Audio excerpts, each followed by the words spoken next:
Hey folks, it's Frithgar here, how you doing? Welcome back to Farming Simulator 19 here on the Hagenstedt map. Let's get back to reliving the glory days. And they shouldn't be allowed to play the game because it was cheating. And it goes right back to, I'm playing a single player game. There are no leaderboards. There is absolutely nothing to compare my game to yours. How is that cheating? Please explain how that is cheating. Because I just cannot begin to fathom it in any way, shape or form. But yeah, so that's what I'll be doing on this one. I'll possibly be using the Stevie mods, but the thing that I don't like, or I didn't used to like, was anything that would increase the speed of the work. I'd get more workers rather than increase the speed. I think I did occasionally get something that would increase speeds a little bit because of things like potato harvesters. If I could find a potato harvester that would just tweak the speed of the potato harvester up a little bit so it was going a little bit faster than what it had been, that would be great. But what I did with the potato and the sugar beet harvesters was actually manage to find a mod that had a wider header on it. So it didn't go faster, but it had a wider header. And the header that I found was really cool because you could adjust the width on it. So you could drive along with a width that would do this little field that we're on right here in 4 passes. That's how wide you could set the header if you wanted to. I didn't set it that wide because I couldn't keep up with it. Despite the increased capacity on it, I think it would hold 100,000 litres. I couldn't keep up with it if it was doing the entire field in 4 passes or 3 passes or whatever it might have been. So I used to tweak it down quite a bit, but I used to run it about double what the standard width was.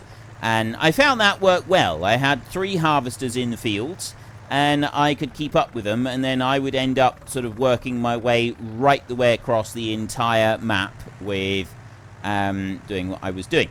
And like I said before, a lot of these increased volume mods that I was using, I only really started doing those when, I didn't actually... Dirt wasn't a thing in FS13, was it? There was no dirt at all, so dirt off.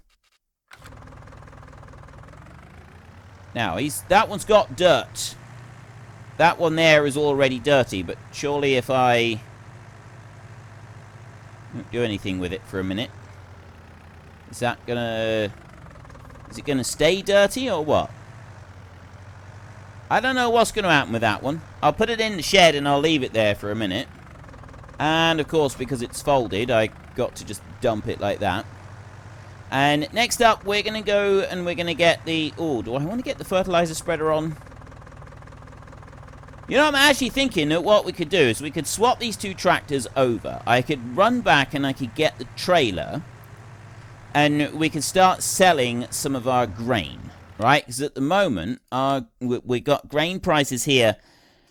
We're pushing for 3,000 litres, 3,000 per 1,000 litres there for beans, which I'd say is a pretty good price. I don't know what good prices are in easy economy settings for the rest of it. 1,600 there for oats. The restaurant, what are they and where are they? That's what we need to find out. Central Grain Elevator is the big one across the river. We go up the hill and across the river. Over by Hagenstedt, you go down through, and it was the inn. I'm pretty sure it was just called the inn. It may have been called the restaurant. But down there at the restaurant down there, you got the ranch over here. That used to be the garden centre. That was the garden centre. You've got the port over here, and that is still called the port. And then you've also got a sawmill over here. Because trees weren't a thing. You didn't have wood, timber, anything like that. Transport company, or... I don't know if that was called a transport company then or not. I don't remember. That one takes a long time to get to.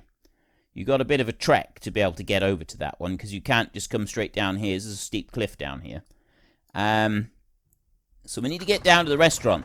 We want to swap these tractors over. Let's swap them over a minute. Let's turn you off there. And I'll lower you down. Right, I've turned dirt off, but these are currently dirty, so I don't know if they're going to stay completely dirty or if they'll eventually be able to be cleaned up. But I mean, these are second-hand machinery, so I don't think that's all bad. We can just kind of leave them as they are for a minute. Old second-hand machinery, it makes them look a little bit more beat up.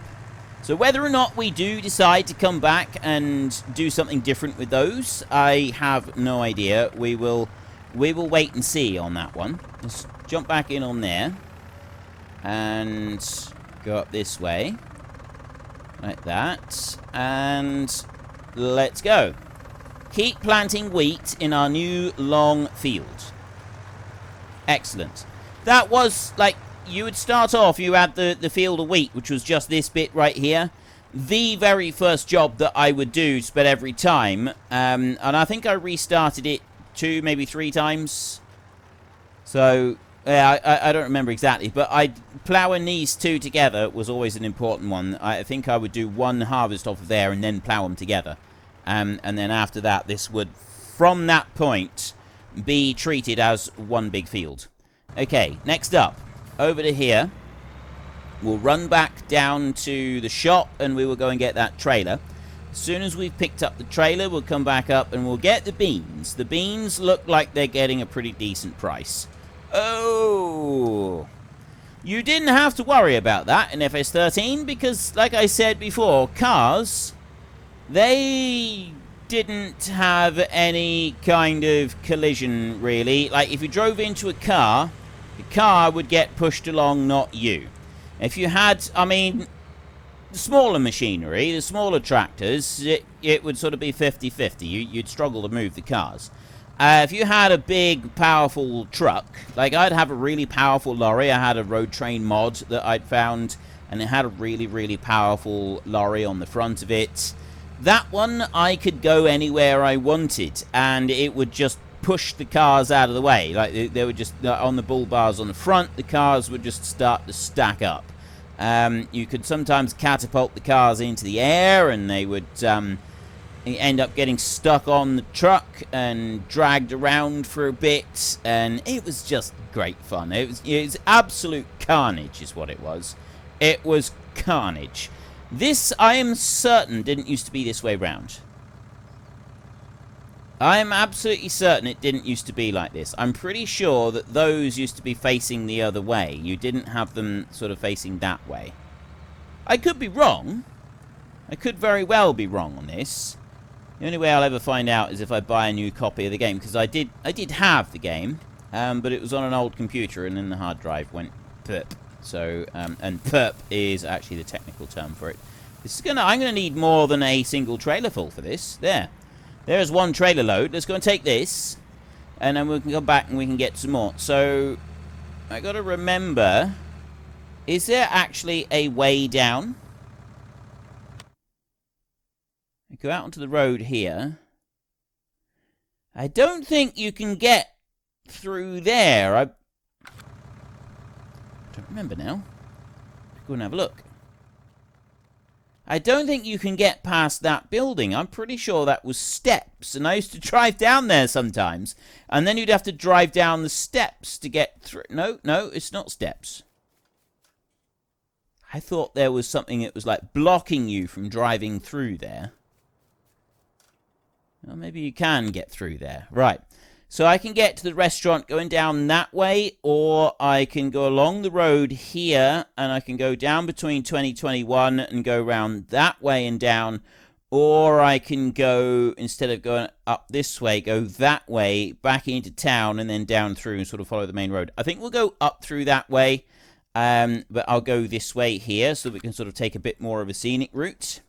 And have a little bit of a look around. You are doing absolutely fine. You've got a fair bit to go on there yet anyway, so we won't worry about you.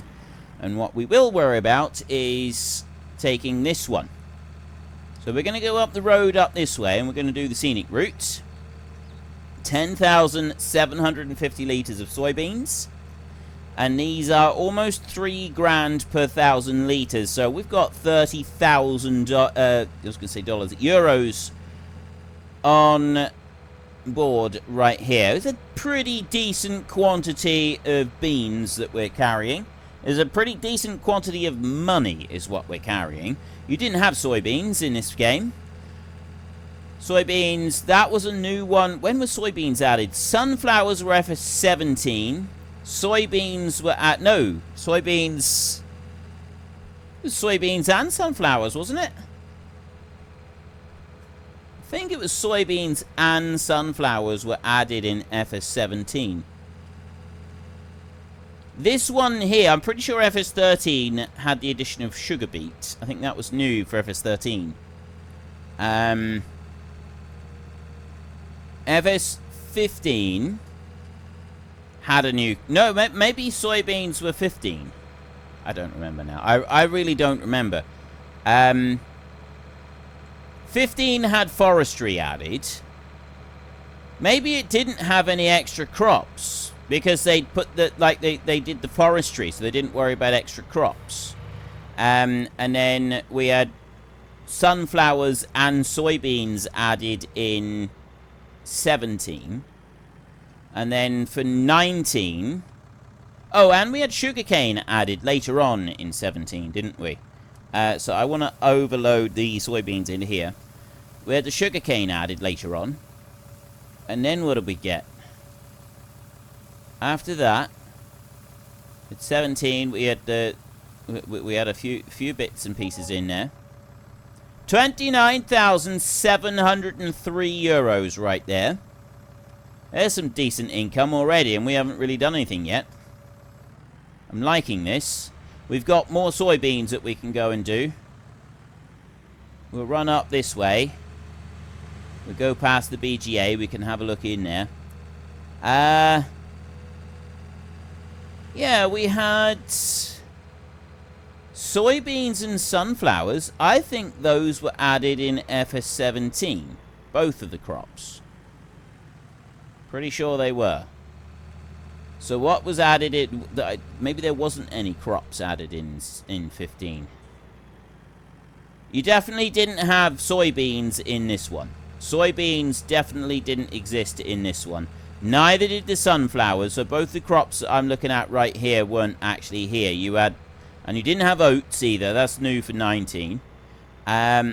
So what we had in 17 were... sorry, in 13 was wheat and barley. Wheat, barley, canola. And we had 2 root crops, which was... and this is the main road. There's the bit. There's the steps. That's the steps I was talking about. I'd sometimes actually cut down through those. If I was feeling bored, I'd try and get down through there with a tractor and a trailer.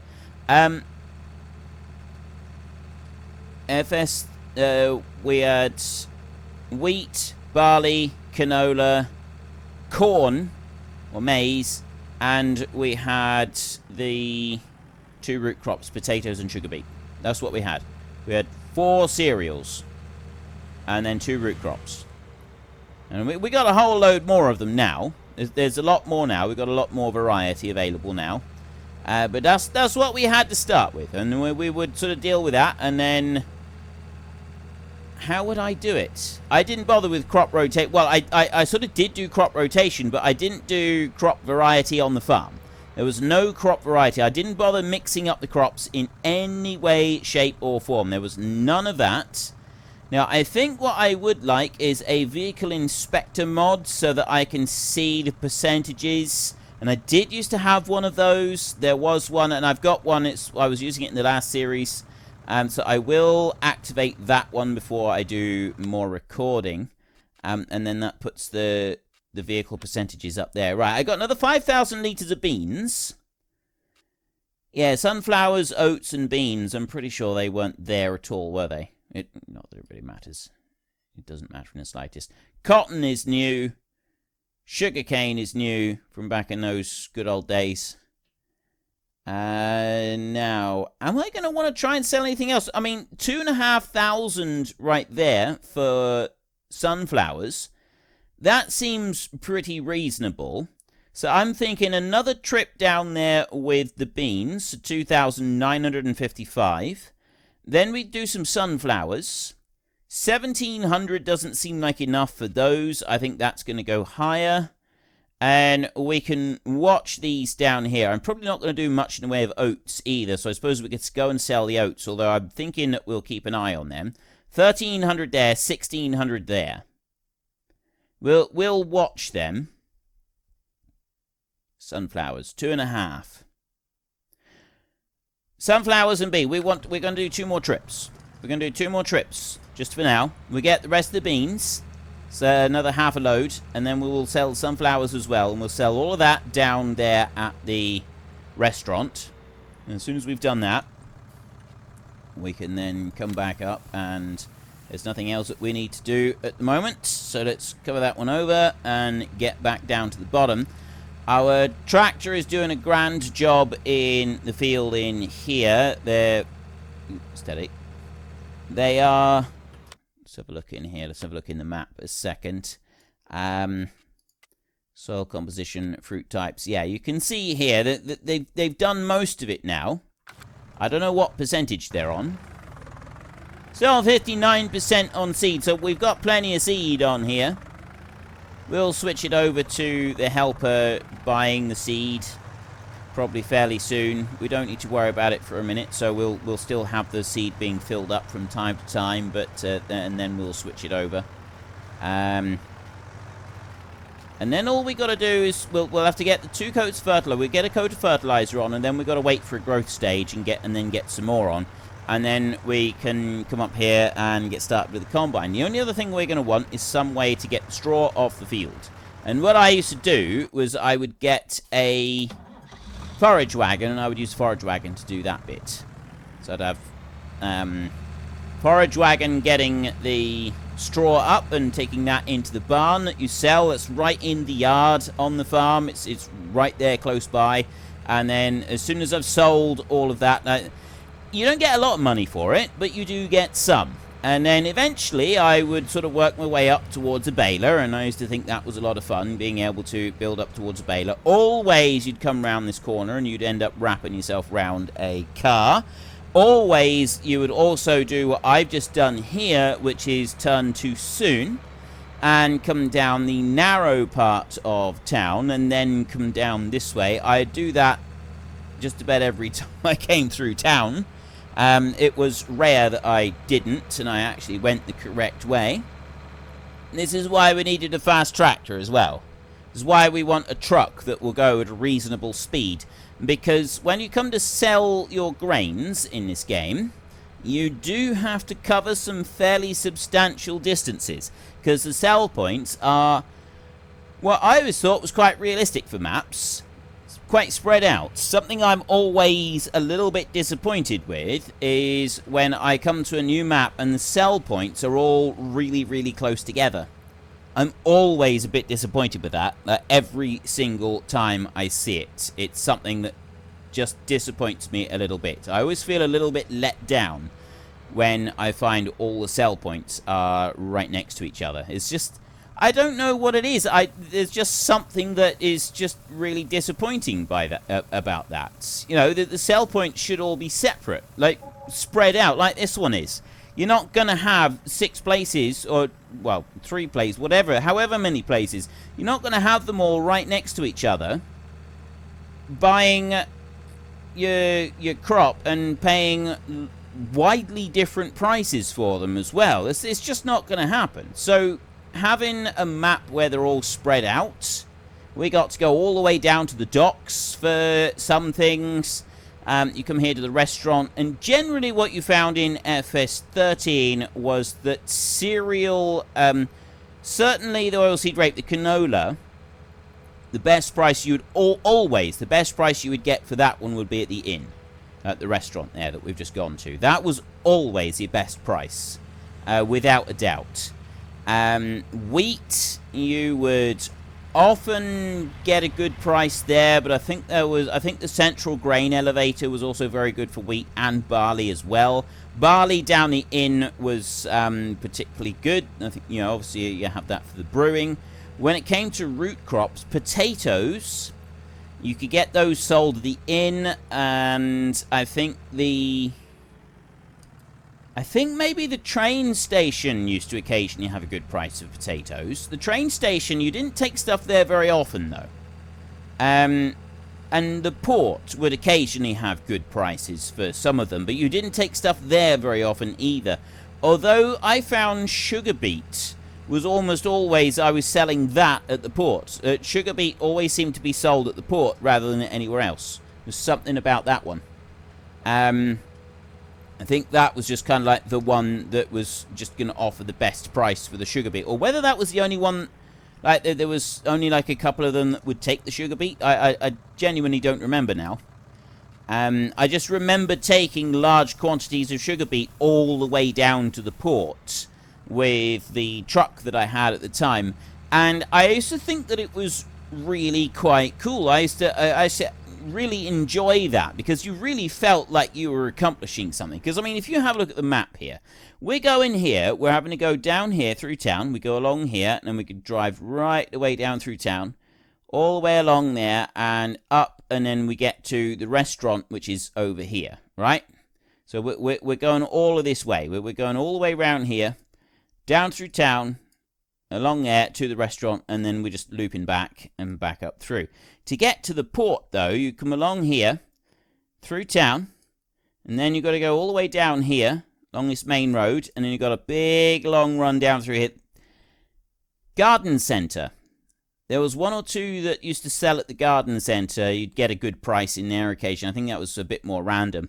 And then all the way down here, down this way, and then over into the port, and then you could sell stuff there, and that was your sugar beet. And then it was pretty much the same, the transport company coming up here, selling it on the train on there. That was also a fairly long run to get into there.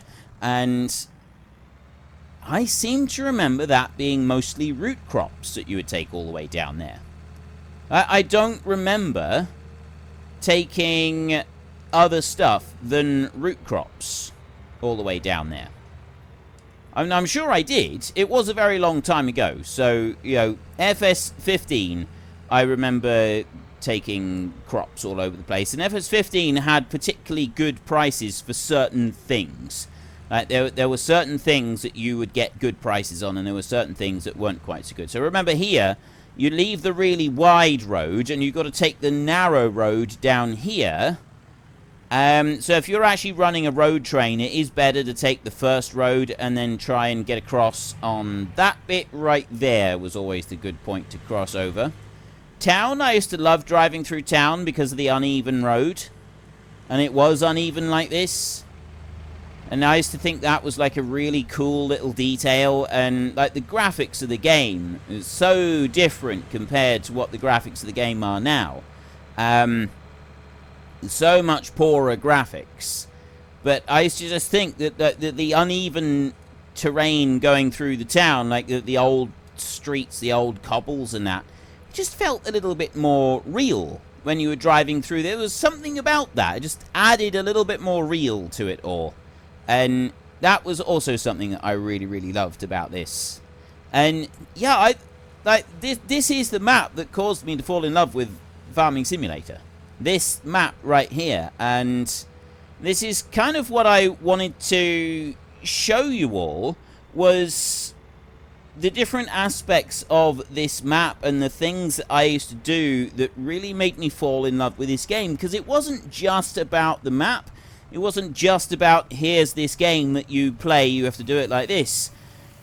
There was this map, and it was beautiful, but it was the customization that you could bring to it as well. Like the way that you could turn this into your own game. I would read about other... I didn't really watch YouTube video. I've never really watched YouTube videos of gameplay. It's never been something I've been into, and it never ceases to amaze me that people actually like watching videos of gameplay, because I'm really not into it at all. So I make these videos, and I do it for a living, and I rely on people watching these videos for a living, and I never watch them myself. I just don't watch gameplay videos. It is not something that has ever interested me. I read about what people do, and I'll read articles about it and so on. And I used to read posts on forums about people, what they would be doing in FS13, what they'd be getting up to with the game, different things that they would be doing, and it would be so so wildly different to what I was doing in my own game. And that was something that just astonished me, was the sheer versatility of this game. It sounded completely different. Like the game that I was playing right here on this map was so completely different to some of the games that I'd be reading about on the forums that you'd think that we were playing two completely separate games, not the same one at all. We were playing the same one.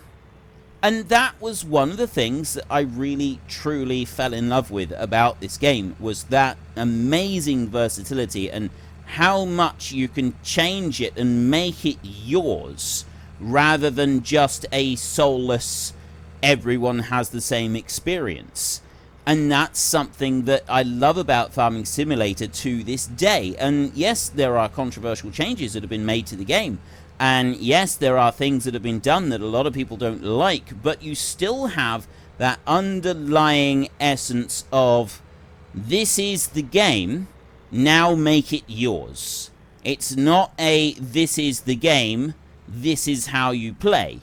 It's a, this is a game, now go and do what you want with it. And that's what I love about it, and that's what I still love about it, and nothing about that has changed in any way, shape or form. It is still, this is the game, this is a game that you can play, but we've given you the bones of it, now make it yours, customize it however you see fit. We're going to give you something, and now we want 200 people to go away, and we want those 200 people to have 200 separate experiences with this game.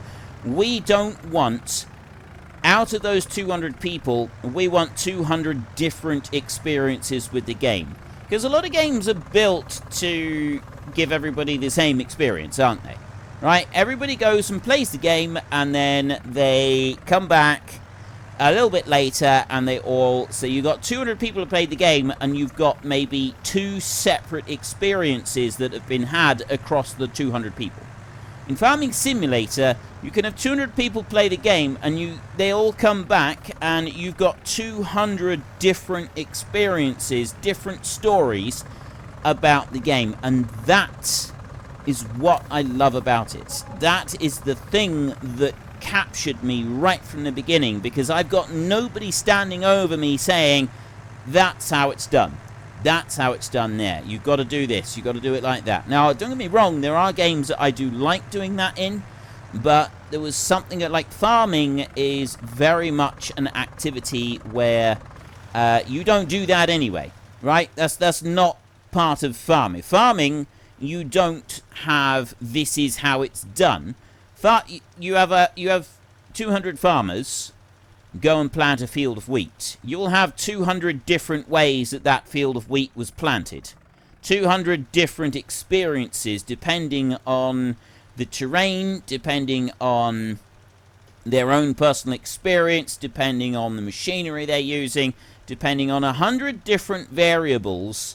You will have 200 different ways that field of wheat was planted. And yes, there's going to be similarities between the two. You're planting a field of wheat, right? So, of course, there's going to be some quite significant similarities between them. But overall, you've got 200 different stories. And if you got that in real life, that's the thing that I loved about this game. And I still love about this game, is that essence...